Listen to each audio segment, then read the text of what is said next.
Hello, welcome again to the Debunking Economics podcast with Professor Steve Keen. I'm Phil Dobbie, and today, government debt and all that. One of the biggest problems with Boris Johnson's push for more money for the NHS is that he's saying the money's being freed up by the reduction in money we're going to be paying to the EU.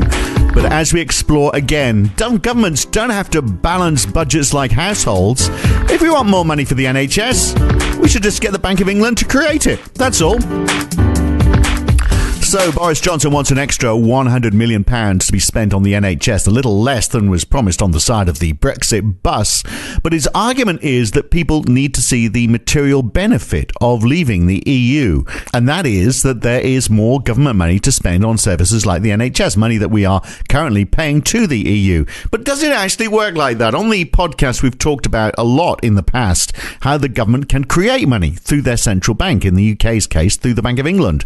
The only constraining factor is if they create too much money, we get inflation. And I'm pleased to say my 11-year-old son can explain the relationship between the amount of money in circulation and the rate of inflation pretty well. So he sort of gets it. But most people don't understand that money can be created. We still hear the media talking about how governments need to live within their means. Austerity is important because we've got to get the budget back on track. And Boris is saying, yes, we can spend more on the NHS because we will be saving on what we pay to the EU. The same problem. So as a rule, we don't get the idea that governments can create money, although many do understand that central banks buy bonds with money that they've created. That's quantitative easing. That's the way it works. And we've seen a lot of that lately. The US Federal Reserve has bought trillions of bonds, trillions of dollars spent on bonds. The Bank of England has created hundreds of billions of pounds to buy bonds. So from that point of view, money creation is accepted,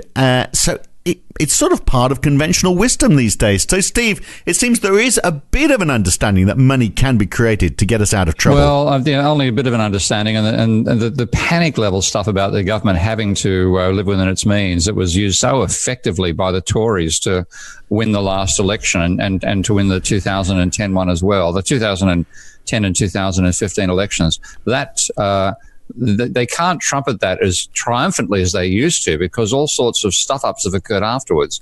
But that's still basically the argument that they have, that if the government doesn't run within its means, we're accumulating this huge debt that future generations have to pay, and we've got to be careful about those dear poor future generations. So rather than building hospitals and schools and railways that they can be born in, be educated in, and be transported in, rather than doing that, we'll make sure we don't build those things so that they don't have any financial debt to pay back to us in the future. Yeah, and yet at the same time, though, we're saying, we understand central banks buy bonds with money that they've created, and we all become familiar with the idea of quantitative easing. So central banks can create money. The US Federal Reserve, of course, has bought trillions on bonds. The Bank of England's, hundreds of billions. So from that point of view, money creation is accepted. It's seen as being unconventional by conventional economists, but it's there and it's understood, and it's almost becoming conventional wisdom, isn't it? Well, only to some extent, because people haven't really joined all the dots together, and this is what I'm trying to help people do with my Minsky software. And I might whack a little, with the podcast, if we can whack a little model up and say, please download the software and run this, you'll see what I'm talking about. Yeah. You've got to join the dots together, and they think, okay, QE's occurred, that's huge, and oh dear, that's been unfair for a massive increase in inequality, but the economy seems to have benefited out of it. And but at the same time, thinking, the government can run out of money. The government can, the austerity stuff is nowhere near as strong as it was before we actually tasted austerity. It's one of these things where the advertised taste is not quite so good as the actual.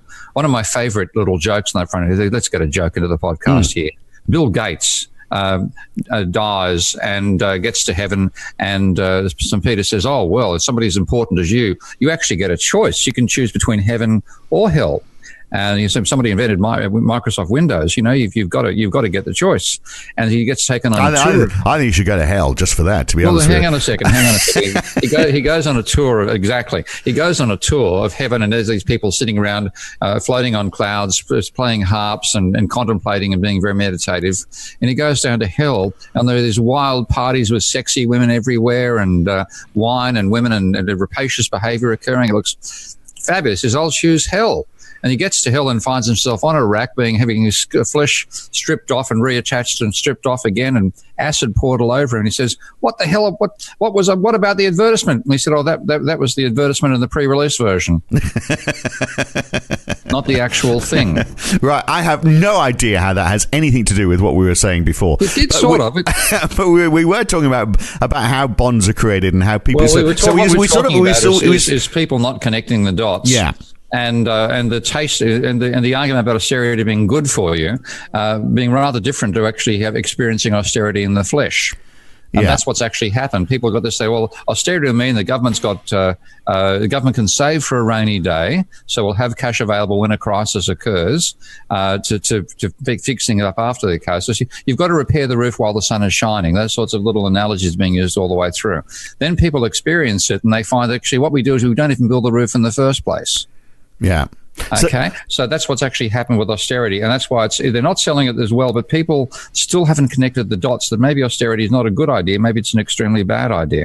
Well, the dots I'm trying to join is the dots between us going through a period of austerity at the same time that the central bank is creating money. Yeah, that's right. Why is the money that's created not being used to remove that need for austerity? Why isn't it being used on things that the government can invest in? So if they're buying government bonds, why aren't those bonds being used to employ people, to create infrastructure, to improve our standard of living? Yeah, and also that really comes back to the other point. Why isn't central bank money creation capacity being used to do those things as well? Because what's being pointed out by QE, and this is why I see people haven't joined the dots themselves yet, is that nobody's received a tax bill for QE. Now, in the UK's case, QE was £200 billion a year. So we'll explore more that disconnect between quantitative easing, where money is created, and austerity, where governments are saying, well, we don't have enough money. Why can't we put the two together? We discover that, discuss that more in the full-length version of this podcast. To hear that, you'll need to subscribe, and you can do that by going to debunkingeconomics.com and choosing one of the subscription plans in the right-hand corner, or by becoming a supporter of Steve Keen on Patreon. Go to patreon.com/Prof Steve Keen. If you provide $10 or more support per month for Steve Keen's work, then you'll get access to this and all the other podcasts in this series. I hope you've enjoyed what you've heard so far. We hope to see you back here soon. I'm Phil Dobbie with Professor Steve Keen. Thanks for listening.